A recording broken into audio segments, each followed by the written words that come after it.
Assalamualaikum warahmatullahi wabarakatuh.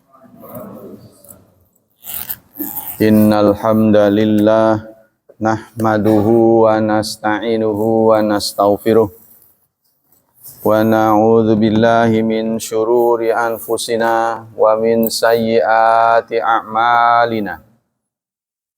May yahdihillahu fala mudhillalah wa may yudlil fala hadiyalah.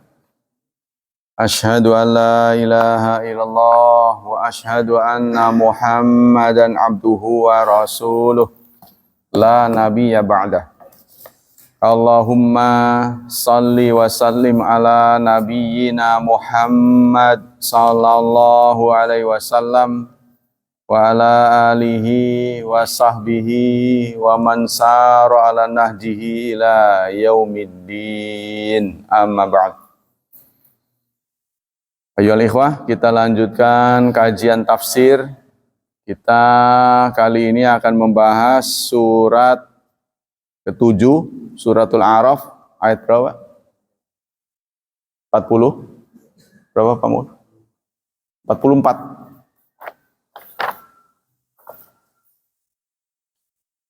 Surat Al-A'raf ayat 44. A'udzu billahi minasy syaithanir rajim. Bismillahirrahmanirrahim.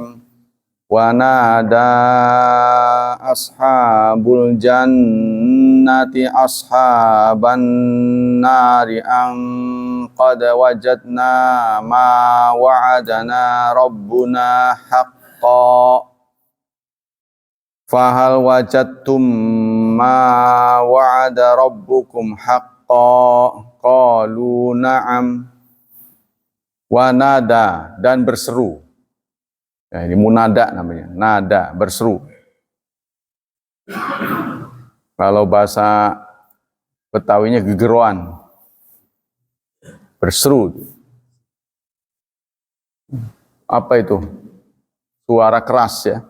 Woi gitu. Nada, memanggil-manggil. Siapa pelakunya? Ashabul jannah, penghuni surga, para penghuni surga. Ashab bentuk jama dari sahib. Penghuni surga menyeru kepada siapa? Ashaban nar, kepada penghuni-penghuni neraka. Apa isi seruannya? Ini ditampakkan dengan kata an. An itu namanya tafsiriyah. Kalau dalam bahasa Indonesia ini pelengkap apa itu wacana ya, narasi, yaitu tanda kutip. Ya. Titik 2 tanda kutip bahwa qad wajadna, kami telah mendapatkan ma wa'adana rabbuna haqqa, apa yang menjanjikan kami Tuhan kami. Nah, kalau bahasa Indonesia, apa yang telah Tuhan kami menjanjikan kami, apa yang sudah dijanjikan oleh Tuhan kami, itu enaknya. Haqqa, benar adanya. Jadi apa-apa yang sudah dijanjikan oleh Tuhan kami sudah dapat, kita dapat nih. Ya. Fahal wajadtum, maka apakah kalian sudah mendapatkan ma wa'ada rabbukum haqqa, apa yang menjanjikan Tuhan kalian haqqa, dengan benar. Ya, jadi penghuni surga berkata kepada penghuni neraka, apa yang dijanjikan Allah untuk kami udah dapat nih. Gimana sampean-sampean semua? Kan nambah nih. Nambah sedih ya. Udah susah. Ada juga gimana? Sakit nggak sekarang nih? Kita mau udah enak nih pada gimana? Lu orang gitu bahasa Betawi. Lu orang gimana? Enak?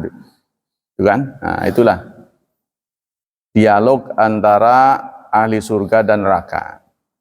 Bagaimana pendapat para ahli tafsir, qala Ibnu Jarir yaqulu ta'ala dzikruhu wa nada ashabul jannati ahlan nar ba'da dukhulihima. Menyeru ahli surga kepada ahli neraka setelah mereka berdua masuk ke tempat masing-masing. Ya ahlan nar, wahai penduduk neraka, qad wajadana ma wa'adana rabbuka haqqan fid dunya ala alsuni rusulihi minas thawab al iman wa bihim. Kami sudah mendapatkan apa yang dijanjikan rasul-rasul kepada kami. Rasul-rasul kan lewat rasul-rasul sudah menjanjikan kepada kami hidup mulia, senang, nikmat, ya, al iman terhadap iman, wa bihim wa ala ta'atihi, dan terhadap ketaatannya. Iman kepada siapa ini? Kepada Allah dan kepada Rasul dan kepada taat kepadanya. Fahal wajadtum ma wa'ada rabbukum? Apakah kalian juga sudah mendapatkan apa yang dijanjikan oleh Tuhan kalian? Ala alsinatihim, lewat lisan-lisan Rasul, alal kufri bihi, atas kekafiran kalian. Wa ala ma'asihi, dan terhadap maksiat kepadanya, yaitu yang kalian terima iqab, siksa. Ya.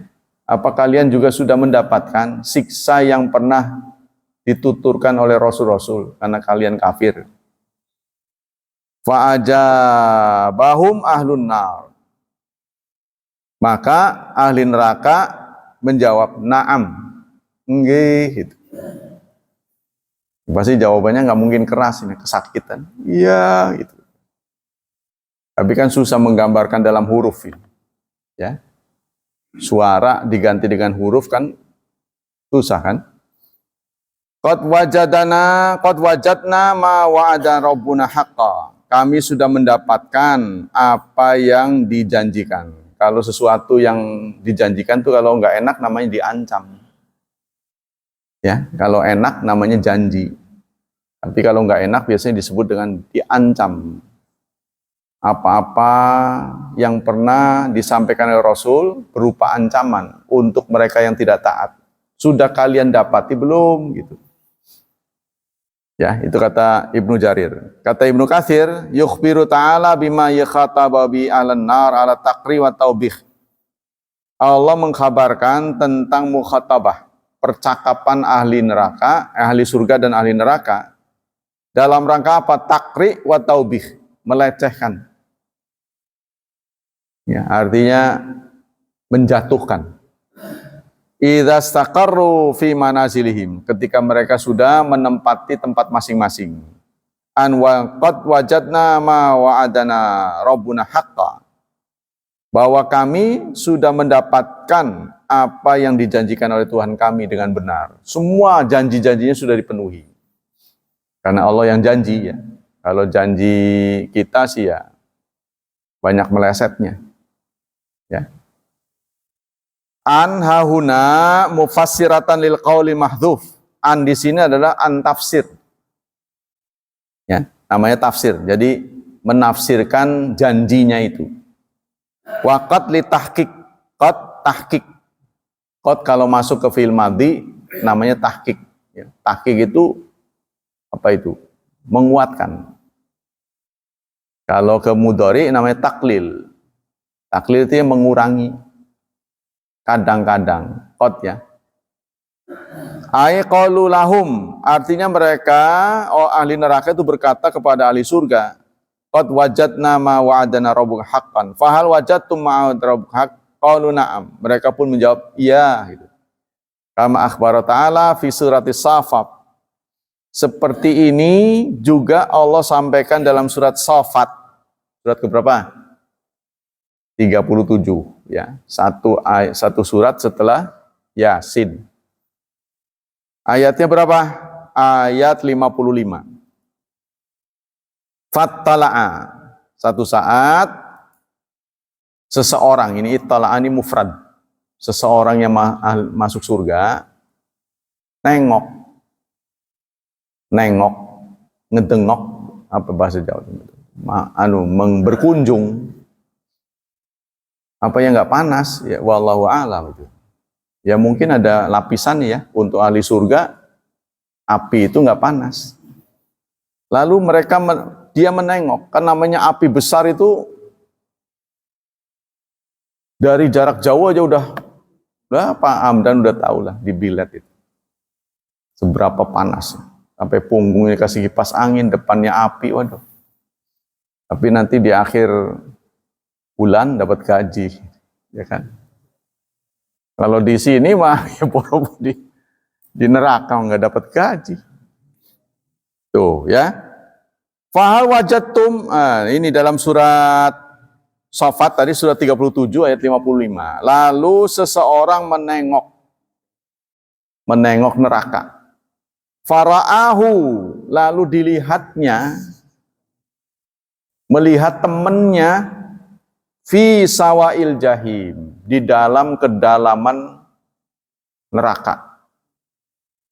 Ya, ada di situ temannya tuh. Mudah-mudahan bukan teman kita ya. Jadi kalau ada berita buruk selalu kita berlindung. Semoga bukan kita. Tallahi in kita la turdid. Lalu orang yang nengok ini ketika melihat temannya masuk neraka, dia mengatakan, aduh untung demi Allah. Gitu. Ya, sampai mengatakan demi Allah. La turdin, sungguh kalian hampir saja menjebloskan saya di sini. Aduh untung aja saya sadar. Jadi pertemanan ya. Pertemanan itu bisa menjerumuskan. Walaula ni'matu rabbi, seandainya tidak, kalaulah tidak ada nikmat Tuhanku, lakuntu, niscaya aku minal muhdarin, termasuk orang yang dihadirkan. Seandainya Allah tidak memberi nikmat kepadaku, saya akan sama dengan kalian. Waduh, untung saja. Fama nahnu bimayitin, maka kami ya tidak akan pernah mati lagi. Ya, jadi kalau sampai masuk, waduh, nggak pernah tamat penderitaannya. Sampai kapan. Kalau penderitaan di penjara mah ada waktunya keluar. Ya, tapi di neraka ini langgeng. Illa mautatanal ula, maka kami tidak akan pernah mati lagi kecuali kematian yang pertama. Nah inilah saudara, sinyal seperti ini ya. Kami tidak akan mengalami kematian lagi kecuali kematian yang pertama. Seakan-akan mengesankan bahwa kematian itu berat gitu. Ini yang ditanggapi oleh para ahli tafsir ini. Setiap cerita kematian itu bahasanya nggak enak gitu. Kami tidak akan menderita lagi kecuali cuma kematian yang pertama. Jadi kematian yang pertama itu sakit. Ya, kesannya begitu. Ya, semua orang nggak bisa memastikan ya, karena belum pengalaman itu tadi. Wa ma nahnu bimu'adzabin, dan kami tidak akan diazab lagi. Udah, semua sengsara, semua kepedihan sirna ketika kita berhasil lulus masuk ke surga. Makanya jangan sampai sengsara dua kali. Betapa malangnya ya, di dunia susah, di akhirat disop. Kan sop itu, disop. Ya, bergelimangan. Udah baunya, gosongnya, bau gosongnya sangit. Kata orang sangit ya. Daging dibakar itu gimana sih? Nggak enak kan? Lanjut, yungkiru alai maqalatu lati yaquluha fid dunya wa yaqra'uha bima sara ilaihi. Artinya ahli surga itu mengingkari apa-apa yang pernah terjadi. Jadi ucapan-ucapan, tindakan-tindakan yang pernah terhubung dengan orang yang masuk neraka itu. Dulu kan pernah ada hubungan, dilihat ada di dalam neraka. Waduh, untung saya sadar nggak lanjutin persahabatan dengan kamu. Tuh, gitu ya. Dan dia mengutuk, wa kadzalika taqrahu malaikatu yaqulun. Bukan sekedar dikutuk oleh ahli surga yang menjadi temannya, malaikat juga ngomong lagi. Nah, ini terdapat dalam surat berapa ini? Surat At-Tur. Berapa tuh? 52. Ya. Surat At-Tur. Supaya membantu Anda tidak pikun, setiap saya nyebut surat, tunjukkan angkanya.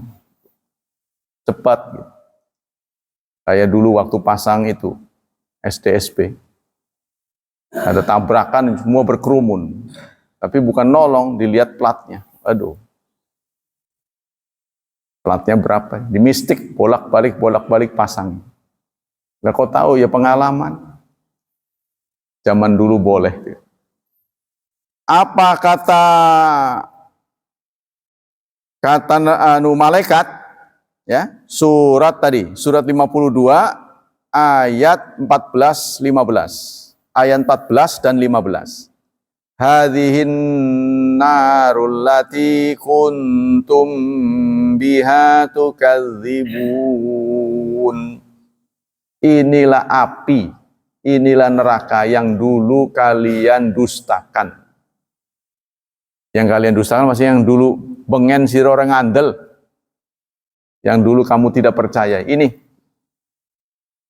afasihrun hadza am antum la tubsirun? Apa ini sihir? Kalian dulu menganggap ini sihir. Am antum la tubsirun? Apakah kalian tidak melihat? Kamu tidak ngelihat tuh pakai mata tuh. Islauha, tinggallah di sini. Kata ini malaikat. Fasbiru aw la tasbiru. Mau sabar tak nggak sabar nggak ada gunanya. Mau jejeritan tak, mau meneng baik tak, orang tenggok. Nggak ada gunanya. Ya, artinya waktu dibakar tuh mau kesakitan, waduh, atau mau diem aja anteng, pada baik. Sawaun alaikum, sama bagi kalian. Innama tujzauna ma kuntum ta'malun. Sungguh kalian dibalas atas apa yang kalian amalkan dahulu. Inilah balasan kalian dahulu, ya. Itu pendapat Ibnu Katsir. Ya, sudah dua ulama nih ahli tafsir. Jadi tafsir ini mengunggah banyak tafsir. Tafsir-tafsir dikumpulkan di sini. Supaya apa? Ya khawatir salah menafsirkan. Karena ini ayat itu kan mukjizat, ya, Quran. Jadi mereka juga hati-hati. Wa qala Syaukani, berkata Imam Syaukani. Syaukani ini yang menulis Nailul Autar. Pernah baca enggak? Nailul Autar itu syarah dari Subulus Salam. Bulughul Maram. Ya, Syaukani. Subulus Salam itu sendiri tulisan Syaukani. Munada ashabul jannah li ashabin nar lam takun liqasdil ikhbar lahum bima nadaum bihi bal liqasdi tabkitihim wal iqai hasrah fi qulubihim. Percakapan ahli surga kepada ahli neraka bukan sekedar seperti membacakan berita, bukan. Kita ini udah pada dapat nih, lu orang udah dapat belum? Ya, bukan sekedar itu, tapi menjatuhkan, ngejek, ngiming-ngimingi gitu. Bahasa kita ngiming-ngimingi. Ya, memberi iming-iming. Weh, kita mah udah enak, alhamdulillah. Gimana kalian? Enak? Kan tambah tambah pedih digituin. Wal istifham di sini pertanyaan. Apa kalian sudah dapat? Bukan pengen tahu, bukan. Ya. Pertanyaan ini bukan pengen tahu, tapi pertanyaan menjatuhkan. Gimana kalian? Enak nggak? Wahadfu maful wa'ada asani kauni wa'ad lam yakun lahum li khususihim. Kemudian isi dari janji Allah, apakah kalian sudah mendapatkan yang Allah janjikan? Yang Allah janjikan ini apa? Nggak disebutkan di sini. Ya, kata Syaukani, ini karena tidak khusus untuk mereka, tapi berlaku untuk umum. Ya, berlaku untuk semua. Jadi yang kelak akan masuk neraka itu akan diperlakukan seperti itu. Kal ba'tsi balikulin nas, tetapi berlaku untuk semua orang. Ya. seperti kebangkitan dari kubur. Itu berlaku untuk umum. Hisab, dihitung. Iqab, siksa bagi mereka yang mendapatkannya. Wakila hudzifa li isqatil kufar an rutbati tashrif bil khitab indal wa'ad. Ada yang mengatakan kenapa disebut janji padahal janji itu untuk kebaikan. Maka itulah tidak disebut objeknya, ya, poin-poinnya, item yang dijanjikan itu apa, nggak disebut di sini. Karena tidak layak orang kafir mendapatkan janji. Janjiannya untuk orang yang hamba-hamba Allah yang positif. Hadis-hadis berkaitan dengan ayat ini. Ma warada fi sunnah minan nusus as-sahiha fi khitabin nabi li musyriki badrin taubihan lahum wa tahkiran. Diriwayatkan oleh Abi Talha anna Nabi Allah amara yauma badrin bi arba'ati wa ishrina rajulan min sanadidi Quraisyin faqudhifu fi tuwa min adwa ibadrin khabithin mukhbath. Rasulullah menyuruh 24 jenazah, ya, 24 jenazah orang musyrik agar disatukan dalam sebuah sumur, sebuah lubang. Ini perintah Rasulullah. Wa kana idza zahara ala qaumin aqama bil ursati salasalayan. Dan Rasulullah datang ke lubang itu selama 3 malam. Falamma kana bi badrin al yauma tsalis amara bi rahilati fasyudda 'alaiha rahlaha. Rasulullah pun datang, beliau mengikat kendaraannya. Summa masya wa taba ashabu. Lalu diikuti oleh sahabatnya. Sahabatnya ikut di belakang menyertai beliau. Wa qalu, dan mereka berkata, manara yantaliq ila li ba'di hajati. Kami tidak melihat Rasulullah berjalan ke suatu tempat kecuali pasti ada kepentingan. Ya, artinya tidak mungkin Rasulullah ya nganggur gitu ya, istilahnya iseng-iseng di situ, pasti ada sesuatu. Nggak mungkin Rasulullah bergerak ke suatu tempat kecuali pasti penting gitu sikatnya. Nggak mungkin kayak kita juga, ya jalan-jalan aja. Nggak ada maksud, nggak ada apa. Ngapain ke pasar? Ya lihat-lihat orang pasar. Beli mangga. Nah Rasulullah nggak pernah begitu. Pasti ada tujuan penting. Maka sahabat pun segera mengikuti dari belakang. Terus hatta qama ala syafati raqi. Lalu beliau pun berdiri di tepi sumur. Faja'ala yunadihim bi asma'ihim wa asma'i abaihim. Lalu beliau menyebut nama jenazah yang dimasukkan ke situ. Ya, berikut nama ayahnya. Kan orang Arab biasa ya. Kalau manggil nama itu pasti bin gitu, bin. Kalau kita kan enggak. Pak Mul itu enggak mungkin, saya juga enggak tahu siapa bapaknya. Wahai Pak Mul bin Abdullah. Nah, orang Arab begitu biasanya. Jadi sudah menjadi kebiasaan karena mungkin namanya banyak kali ya. Utsman bin Affan, nah contoh itu. Langsung dipanggil bapaknya. Kalau kita kan Utsman saja. Ketika ada 3 orang namanya Utsman, semua nengok. Karena dipanggil Utsman. Nah, tapi kalau bin Affan itu, yang lain yang binnya bukan Affan, nggak nengok. Nah, kita lanjut ke sini. Ya Fulan bin Fulan, ya Rasulullah menyebut nama yang sudah dimasukkan ke situ. Hei Fulan bin Fulan, Fulan bin Fulan. Ayasurrukum annakum ata'tum Allah wa rasulah. Seharusnya kalian itu taat pada Allah dan Rasul. Kamu tidak akan begini. Ya. Fa inna qad wajadana ma wa'adana rabbuna haqqan. Fa hal wajadtum ma wa'ada rabbukum haqqan? Kami sudah mendapatkan apa yang dijanjikan oleh Allah. Kalian gimana? Begitu kata Rasul kepada mayat-mayat itu. Qalu, si perawi mengatakan, faqala Umar. Umar langsung respon, ya Rasulullah, punten ya Rasulullah, ma takallama min ajsad la arwahalaha. Mengapa engkau bicara kepada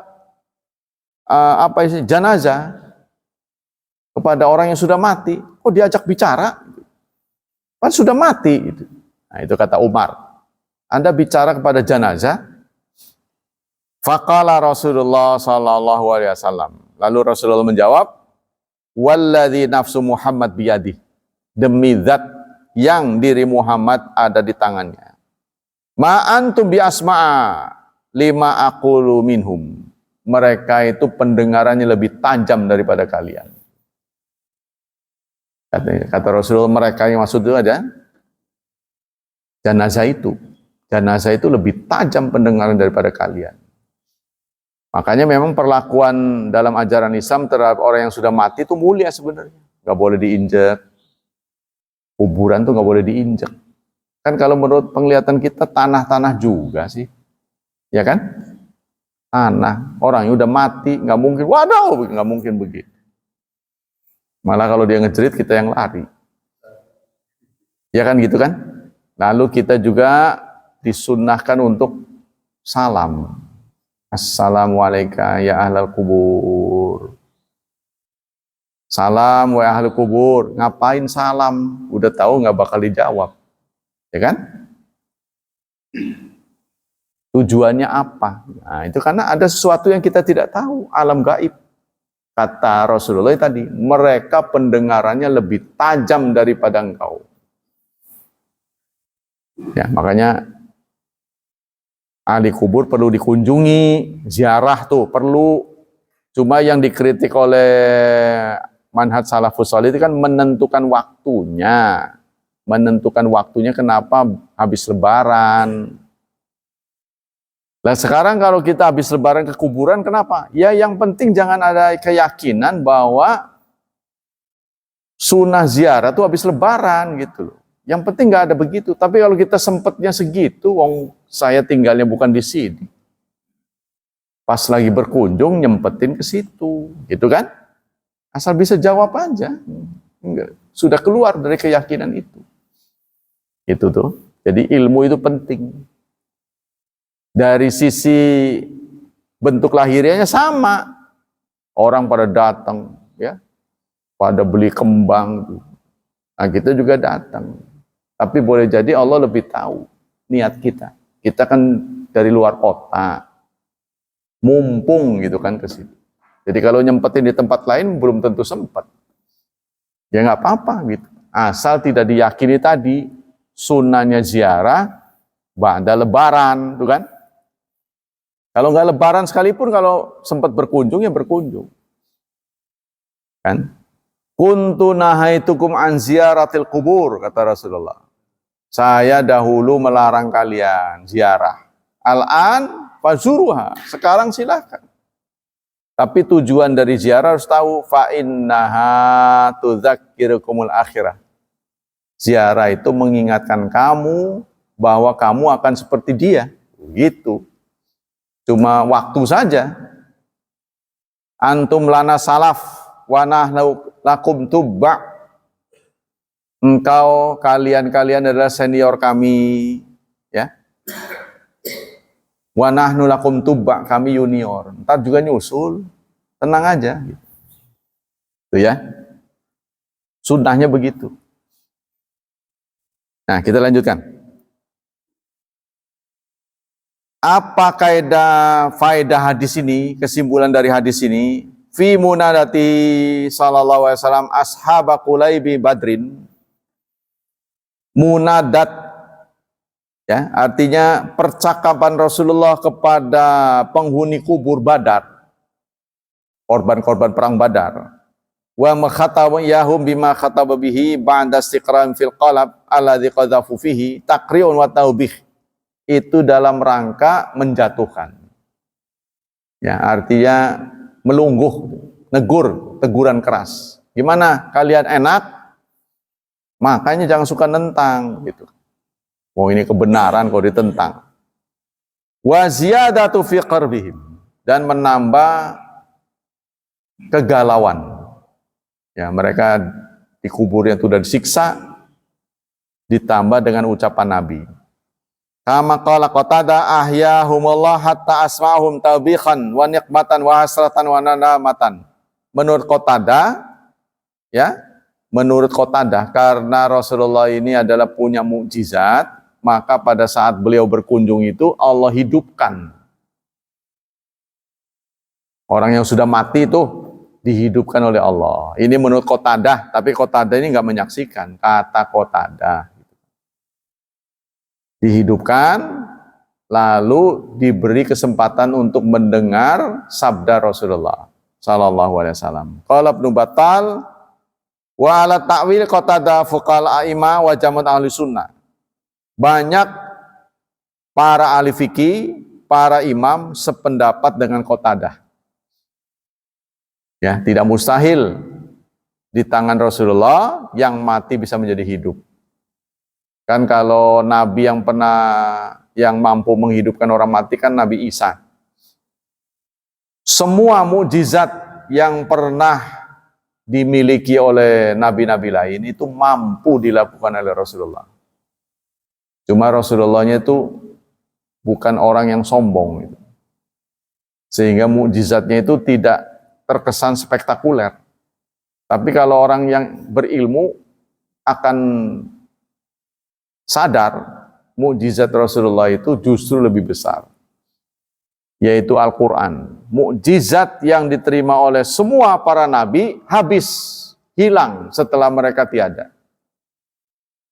Tapi mukjizat yang dibawa oleh Nabi Muhammad sampai sekarang masih ada dan diteliti oleh miliaran orang yang menatap Quran.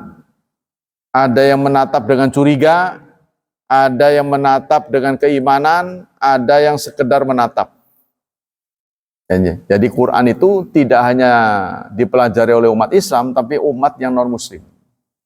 Mereka ini untuk cari tahu, kalau tahu nanti saya beriman. Ada yang memang cari tahu untuk menjatuhkan. Yang jelas, Quran itu menjadi objek yang paling laris. Buku terbanyak di dunia. Eksemplarnya. Ya kita lihat aja.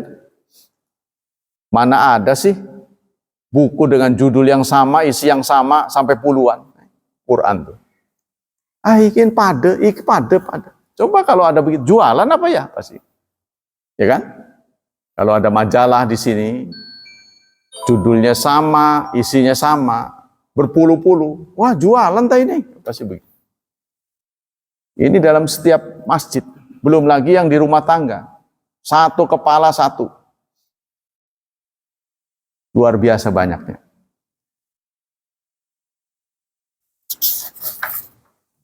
Qultu ma'asfa amsa bil ghadi. Aku berpendapat yang dulu dengan sekarang tidak ada bedanya.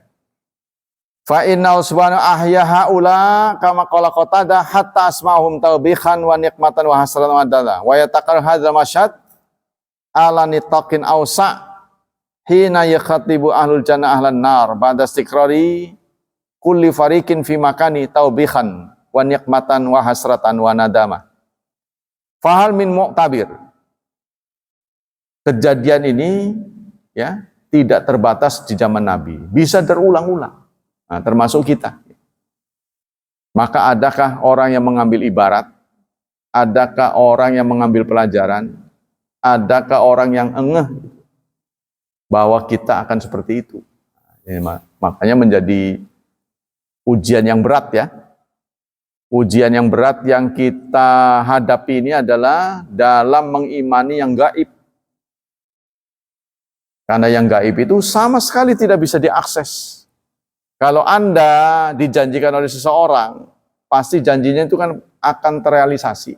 Paling tidak kita berimajinasi, ya, yang dijanjikan itu kelak akan terwujud. Tapi janji-janji Allah ini tidak bisa diakses sama sekali. Seperti surga dan neraka. Maka kita membutuhkan keimanan. Hudal lil muttaqin. Qurannya hudal lil muttaqin. Siapa muttaqin? Alladzina yu'minuna bil ghaib. Salah satu masuk kategori gaib adalah pahala dan dosa. Ya, kita melakukan tindakan ini berpahala begini, nggak bisa diakses angka-angkanya. Hanya keimananlah yang bisa memotivasi kita bergerak, tetap taat. Selanjut, masih ada waktu ya. Fa'adzana mu'adzin, maka mu'adzin, penyeru, ya, berseru. Jadi artinya ada suara, pemberitahuan. Ya, kayak sini, pemberitahuan, pengumuman. Al-la'natullahi 'ala zalimin. Apa isi pengumumannya? Kembali menggunakan an tafsiriyah, bahwa laknat Allah berlaku untuk orang yang zalim. Orang-orang yang disiksa ini bukan orang yang tidak bersalah. Pasti bersalah. Alladzina yasuddun. Siapakah orang zalim? Orang yang menghalangi an sabilillah, dari jalan Allah. Bukan sekedar menghalangi, wa yabghunaha iwaja. Dan mereka menginginkan jalan Allah itu bengkok. Lurus, mereka inginkan bengkok. Wahum bil akhirati kafirun. Dan mereka terhadap akhirat kafir. Apa maksud dari ayat ini? Ibnu Jarir mengatakan, innal mu'adzin baina ahlil jannati wan nar yaqul an la'natallahi 'ala zalimin alladzina kafaru billahi wa suddu an sabili. Jadi orang terbengong-bengong. Orang akan kaget. Penduduk surga melihat penduduk neraka. Kaget. Loh, teman saya kok ada di situ? Nah, maka diumumkan untuk menghilangkan keheran-heranan mereka. Ini adalah tempat orang yang zalim. Ini tempat orang yang salah. Gitu. Ada suara begitu. Ya, supaya mereka tidak menuduh dia. Waduh, teman saya bisa jadi yang dilihatnya itu dulu baik-baik saja. Sebab ada sinyalemen dalam Quran, wa yahsabuna annahum yuhsinuna sun'a. Mereka mengira apa yang mereka lakukan itu benar. Jadi ada kebenaran yang sebenarnya salah. Ya. Tapi orang berkeyakinan benar. Kalau orang meyakini kesalahan itu sebagai kebenaran, susah tobatnya. Beda dengan orang yang melakukan kesalahan, dia tahu yang dia lakukan salah. Bisa tobatnya cepat. Oh, tahu salah. Tapi kalau yang dia lakukan itu salah, tapi dia berkeyakinan benar, sampai kapanpun dia nggak akan tobat. Nah, inilah bentuk kecelakaan. Ya, kesengsaraan. Kapan mau tobatnya kalau dia nggak sadar? Jadi itu ayyghayyiruhu wa yubaddilu amma ja'alallahu lahu min istiqamatihi.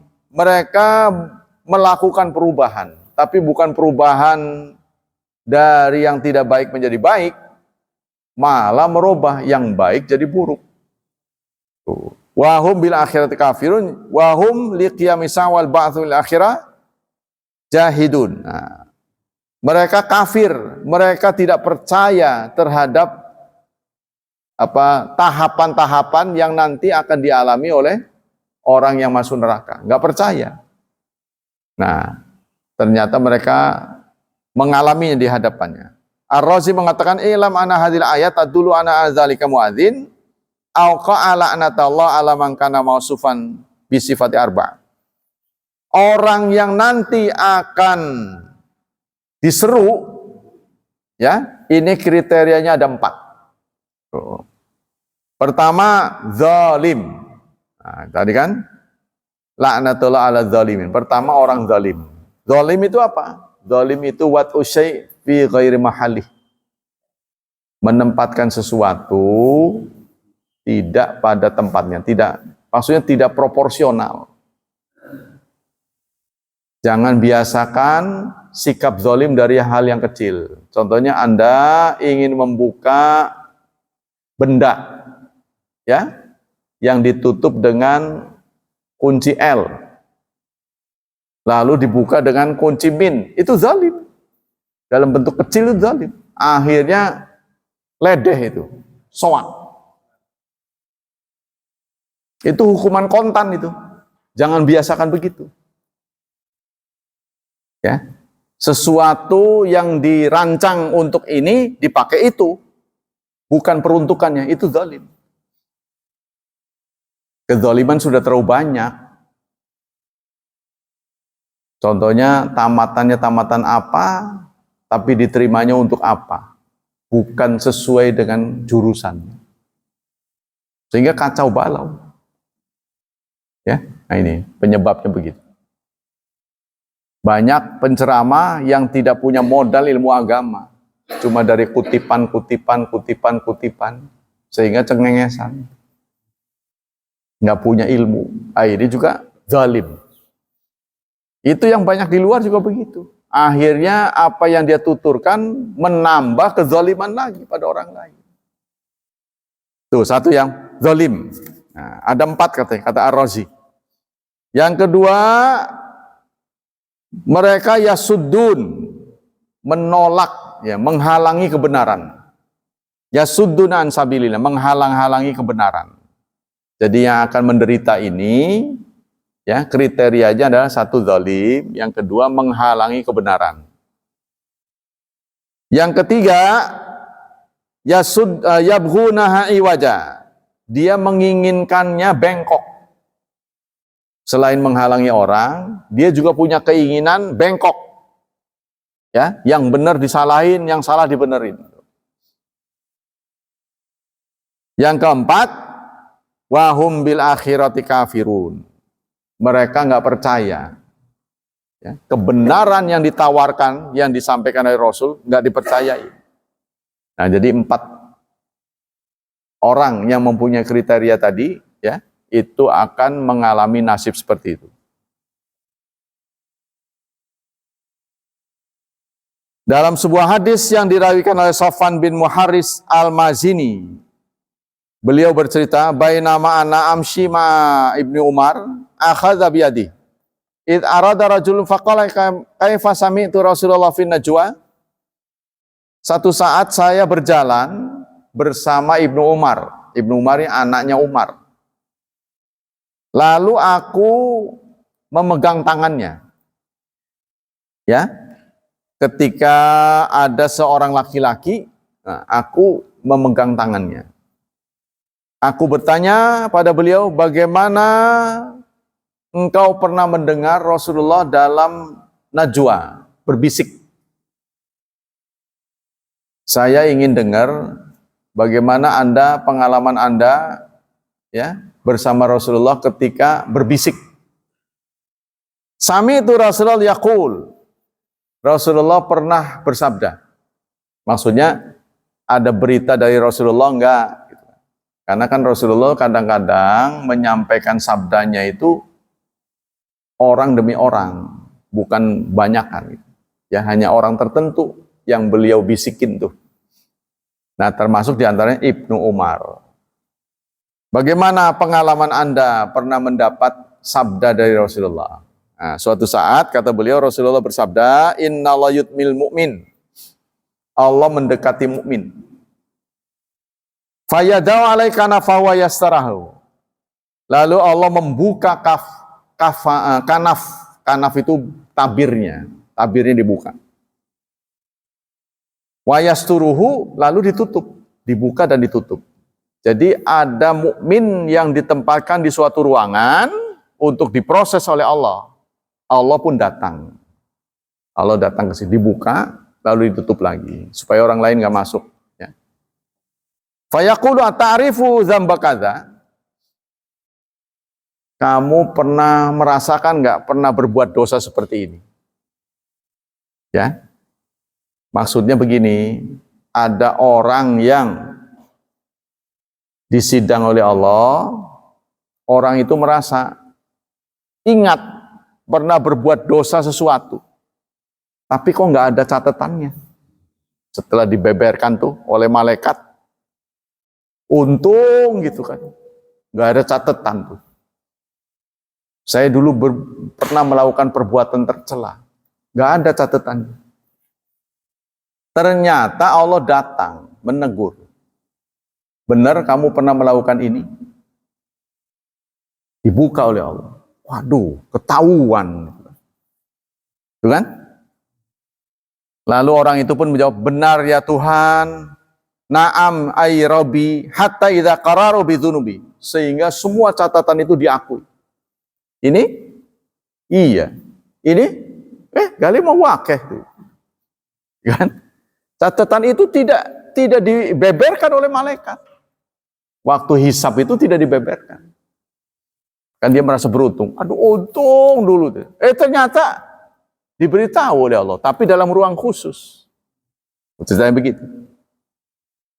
Wa ra'a fi nafsihi anna halaka. Waduh, istilahnya dia merasa matilah. Waduh, mati aku. Ketahuan semua. Qala, lalu Allah berfirman, satar tuha alaik. Hari ini dosa-dosa ini aku tutupi. Kata Allah nih, firman Allah kepada orang itu. Fid dunya wa ana aghfirha. Jadi di hadis yang lain ada tambahan. Hari ini dosa-dosamu ini aku tutupi. Karena kamu dulu sering menutup celah orang. Tuh, begitu. Tapi kalau sini nggak disebut. Karena kamu dulu sering menutup celah orang, hari ini aku balas dosa-dosa yang memalukan ini, aku tutup. Yang tahu hanyalah antara engkau dan aku. Begitupun aku minta, jangan pernah diceritakan dosa ini. Meskipun nanti masuk surga, kamu mah apa? Saya berdosa diampuni. Nah, jangan begitu. Pokoknya hilang. Jangan lagi diceritakan. Jadi betul-betul ini rahasia antara kamu dan aku. Nah, begitulah. Ya. Maka disinilah sahabat ini masuk surga betul-betul merasakan Allah Maha Tahu. Jadi kemahatauan Allah itu betul-betul dinikmati oleh dia. Waduh, iya benar. Apapun yang saya pernah lakukan ternyata nggak ada yang lolos dari catatan. Nah, tadinya dia mengira, rasanya dulu pernah begini, nggak ada tuh, nggak ditegur. Ternyata ditegur oleh Allah. Nah itulah hadirin hafizani wa hafizakumullah. Tafsir dari ayat-ayat 44 dan 45. Kita beralih ke materi fatwa dari Syekh Utsaimin. Bismillahirrahmanirrahim. Fatwa ke-4462. Jara fi tauzi' adatan fil udhiyah anna takunu bainal aqari wal jiran fal bahthu anil fuqara qad yas'ubu ala ba'din nas. Sudah menjadi kebiasaan ada orang-orang tertentu yang berkurban tapi bukan di tempatnya. Maksudnya bukan di tempat dia. Ya, bukan di di lingkungan dia, tapi dioper. Dikirim ke tempat lain. Karena menurut dia repot lah nyari-nyari siapa yang bisa menerima dan siapa yang enggak. Repot cari orang yang mesti nerima. Karena dia nggak mau repot, dia kirim ya ke tempat tertentu. Nah, bagaimana tuh status orang seperti itu? Nah, ini ditanyakan oleh seorang yang pendengar ya kepada Syekh Utsaimin. Al haqiqat anna la yas'ub lakin yas'ubu ala himami dunal ajsam. Kata beliau tidak sulit tidak apa untuk mencari penerima kurban itu enggak sulit. Yang sulit itu karena enggak mau. Ya kalau sudah enggak mau ya susah, apapun jadi susah. Kalau dia punya kemauan mah enggak susah. Hatta nama asaf barizat zahiratan wa ya anam yad'una an-nas ila i'tamin darahim liyadhu biha fi biladin ukhra. Jadi dia ngambil gampangnya saja, mengirim uang, sudah sana kamu sembelih. Nah, itu ada yang begitu. Wa hadza ghalatun. Ini sebuah kekeliruan. Kata beliau nih, ya. Jadi beliau mengajak, kata beliau begini, wa da'wa ila dzalika tu'addi ila ibtali faida minal udhiyah. Ini membatalkan manfaat dari berkurban. Kata beliau. Li'anal maqsud min al-udhiyah wa min adzal maqasid ayat ta'abadal insan lillahi ta'ala bidzabhiha binafsihi aw bihuduri. Karena tujuan terbesar dari kurban itu adalah ibadah. Tujuannya ibadah. Ya. Jadi ibadah itu bisa dilakukan dengan cara yang sudah ditentukan. Caranya gimana? Disembelih sendiri. Disembelih sendiri. Atau setidak-tidaknya dia hadir dalam penyembelihan. Tuh. Sunnahnya begitu kata beliau. Jadi kalau dikirim enggak tahu. Tapi zaman sekarang bisa gitu kan. Tapi kurban dia bukan, kan bisa dipalsukan. Ya kan? Bisa dipenggal ya. Disunting katanya. Diedit. Nah, bisa saja. Idza lam yuhsini dzabha. Kalau dia nggak bisa menyembelih, setidaknya minimal dia hadir.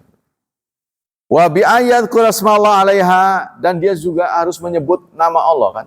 Bismillahirrahmanirrahim, Allahu Akbar. Setidaknya dia yang mengucapkan. Walaupun dia nggak menyembelih, dia hadir, dia mengucapkan. Wa hadza la yahsul idza ata darahim bi tudba'u fi makan akhar. Ini tidak mungkin terjadi kalau kurbannya itu dikirim. Idhara syairah. Begitu juga kurban itu untuk menunjukkan syiar. Syiar itu dakwah. Ya, untuk memperlihatkan. Jadi sesuatu yang sifatnya publik ya, memang dianjurkan diperlihatkan. Seperti sholat berjemaah kan, nggak bisa lah nyumput-nyumput. Kamu mau pamer sholat berjemaahnya, kalau nggak pamer bagaimana namanya sholat berjemaah? Atau orang tidak mau sholat berjemaah, alasannya saya nggak mau pamer. Ya nggak bisa lah. Ya, lihatlah syahadat. Bisa saja orang bersaksi bahwa Allah itu Tuhan, Nabi Muhammad sebagai utusan, tanpa diketahui orang. Dia nirukin aja, dia niru, ya, dia online, nah, dia bisa diterima. Tapi syahadat ini kan harus disaksikan orang. Ada saksinya. Wahadil udhiyah yatanaka sighar anil kibar. Sementara nilai lain yang didapati dari kurban itu adalah mendidik anak-anaknya, menghadirkan anaknya. Jadi anaknya juga melihat bapaknya menyembelih. Apa yang dia lihat, apa yang dia dengar dari orang tua, ini diharapkan akan ditirunya suatu saat. Itu tidak mungkin terjadi kalau dioper, kata beliau itu. Hatta la yafrasibian idza kana dohaya fil bait fi lailatil id au qabla dzabiha, sehingga nampak semarak. Jadi rame, anak-anak pengen tahu, ya. Pokoknya itu dibuat repot lah. Dengan kegiatan kurban tuh. Panitia menyiapkan kaos. Panitia membeli kantong plastik. Menggelar karpet, menggelar apa tuh? Ya, terpal, menyiapkan golok, minjem. Pokoknya jadi bikin repot. Nah, bikin repot ini syiar. Sama dengan bagi beras waktu zakatul fitri. Kan repot tuh. Ya, narungin, nimbangin. Kerepotan ini justru ibadah gitu. Kalau kita nggak mau repot kan bisa transfer aja ke panitia. Panitia juga transfer lagi kepada ya, dia kumpulin, dia transfer lagi kepada mustahik. Nomor rekeningnya. Kan nggak ada bungkus membungkus tuh. Bahkan nggak ngelihat beras, bisa, bukan nggak bisa di zaman sekarang pakai barcode. Truk. Udah, bisa, nggak repot. Tapi justru kerepotan inilah yang mendulang pahala. Yang mendulang pahala ini kerepotan ini. Ya. Nah itu. Jadi jangan salah tafsir. Ya. Jadi kerepotan-kerepotan inilah yang memang diinginkan oleh Allah. Sehingga mengundang perhatian orang. Mengundang perhatian orang itu namanya syiar. Syiar itu kan merek, brand. Ya brand ditaruh di botol, contohnya di pantatnya, ya nggak kelihatan, harus kelihatan. Syiar lah. Wa may yu'azzim sya'airallah fa innaha min taqwal qulub. Barang siapa yang mengagungkan syiar Allah, maka itu bagian dari ketakwaan. Ya, jadi ada adegan menyembelihnya, adegan diseruduk, ya kan? Karena si binatang kurbannya ini terlalu dekat, temennya tahu, ya kan? Temennya tahu, temennya disembelih gitu. Ngamuk. Tukang sembelihnya diseruduk. Nah, ini kan membuat orang tertawa. Itu bagian dari ibadah. Rame jadinya gitu. Jadi bikin heboh. Itu ibadah gitu. Sama dengan haji lah. Kan repot nih. Daftar RT, RW. Waduh. Sejagat lah. Pokoknya repot. Nyiapin ini, nyiapin itu. Tes kesehatan, suntik sana, suntik sini. Dan sebagainya, sebagainya. Nah, ini kerepotan ini memang syiar. Fima summa inna hadza hirman li ahli balad wa ahli balad yahtajuna ila lahmi fuqaraihim. Begitupun ada hubungan batin. Karena yang butuh dan yang punya akan berjumpa. Ya, antara mustahik dan muzaki akan ketemu. Kan terjadi ini, hubungan jadinya, komunikasi. Kita nyampein ke tangannya. Ya kan? Kalau lewat transfer orang nggak kerasa. Kita dari tangan ke tangan. Kita bungkusin sampai ke tangan dia. Bakar-bakaran. Beli areng, tukang arengnya jadi bahagia. Laku. Waduh, untung ada orang Islam. Bagi apaan tuh? Daging. Bagi apaan tuh? Beras. Loman amat dia wong Islam. Garan mancing Islam gitu. Jadi menjadi media dakwah gitu. Summa inna hadza mukhalif li amrillah. Sebab kalau kita melakukan itu berarti kita menentang perintah Allah. Kalau tadi itu ya dengan apa itu ya itulah mau praktisnya itu kita tidak sesuai dengan perintah Allah. Sebab perintah Allah dalam surat Al-Hajj ayat 28. Allah menyatakan, "Fakulu minha wa at'imul ba'isal faqir." Makanlah binatang kurbanmu itu. Jadi si pekurban ini sunnah makan walaupun sedikit, walaupun sebiji sate, walaupun sedikit, sunnah. Jadi bukan karena doyan, bukan. Apalagi kalau doyan. Walaupun nggak doyan, sunnah nyicipin. Ya, karena ini ada perintahnya, makanlah sebagian dari kurban itu, wa'at imal ba'isal fakir. Kemudian berikanlah kepada orang yang membutuhkan.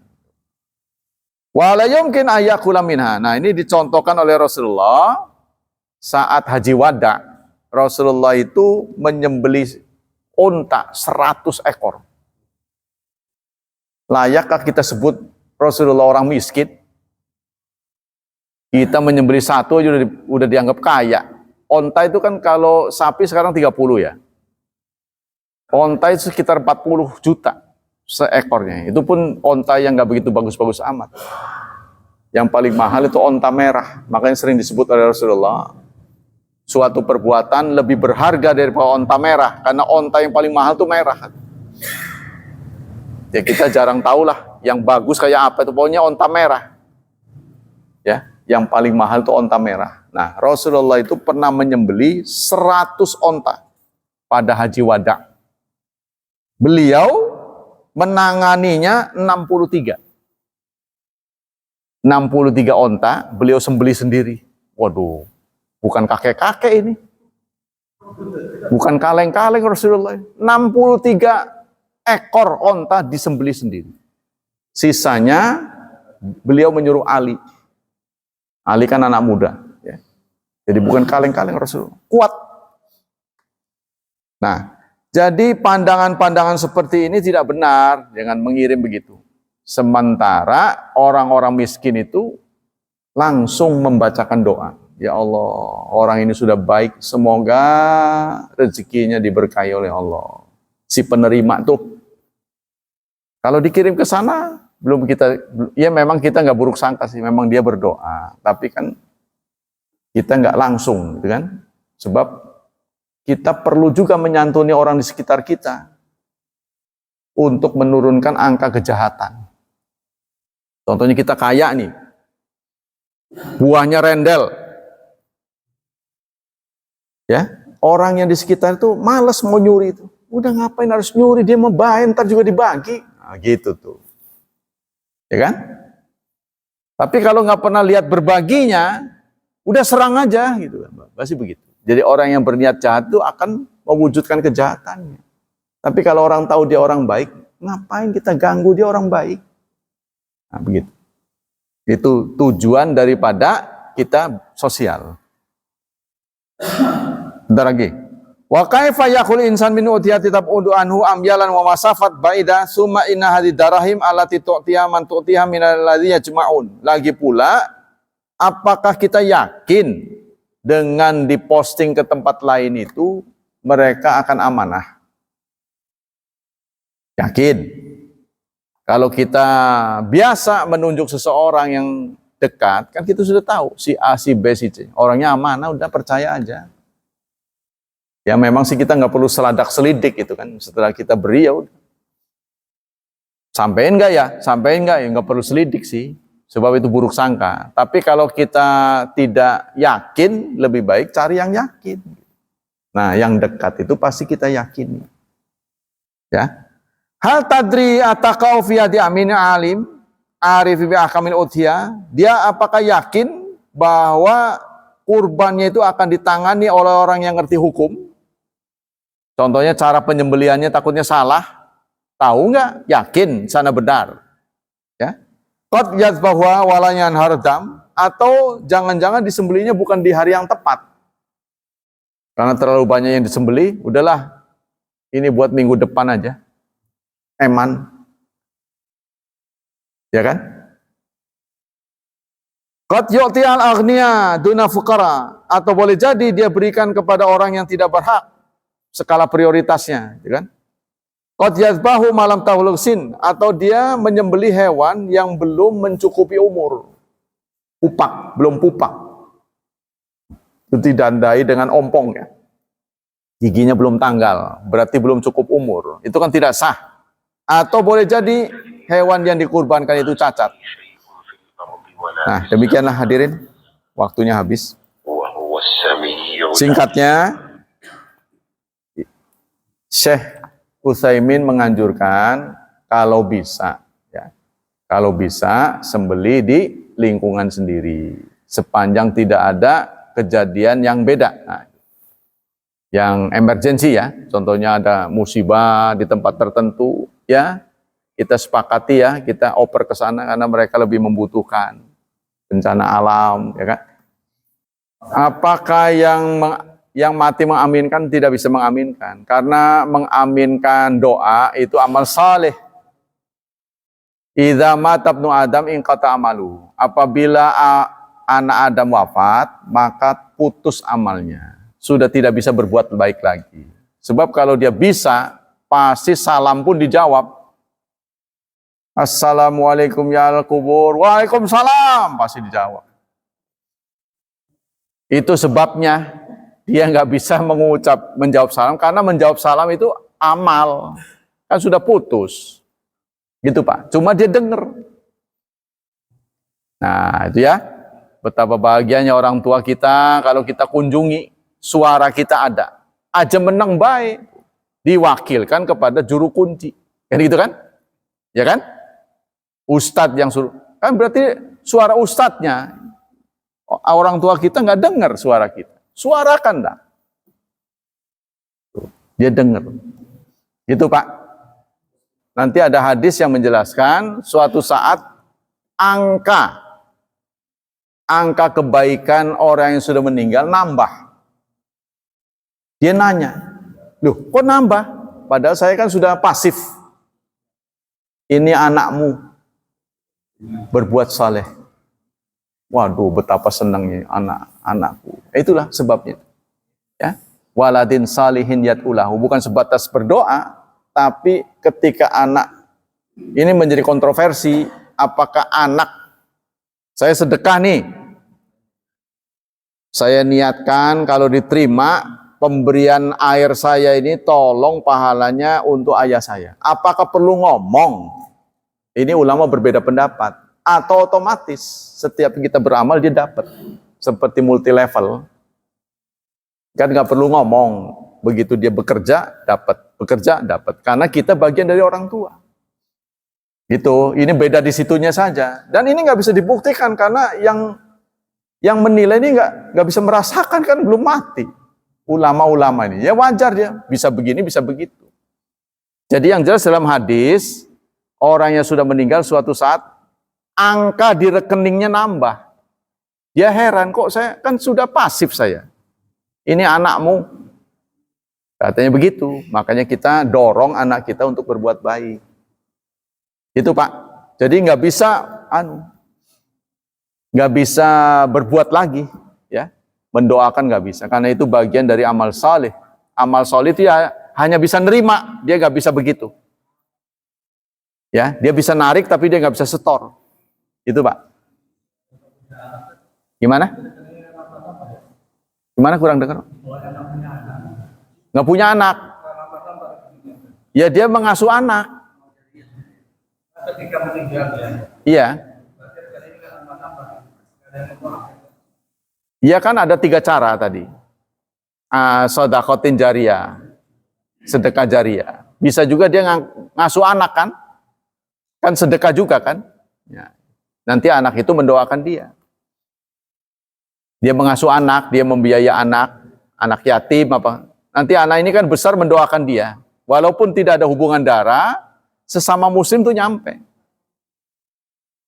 Kalau nggak nyampe, buat apa kita sholat jenazah kan? Nah, cuma nyampenya nggak secara otomatis. Nyampenya nggak secara otomatis, harus ada niat. Kalau anak, otomatis karena terhubung, koneksi. Cukup ya? Demikianlah kajian pagi ini. Semoga Allah memberikan pahala yang berlipat ganda untuk kajian kita. Tetap melindungi dan menyelamatkan kita dari wabah dan fitnah, dari syubhat dan syahwat.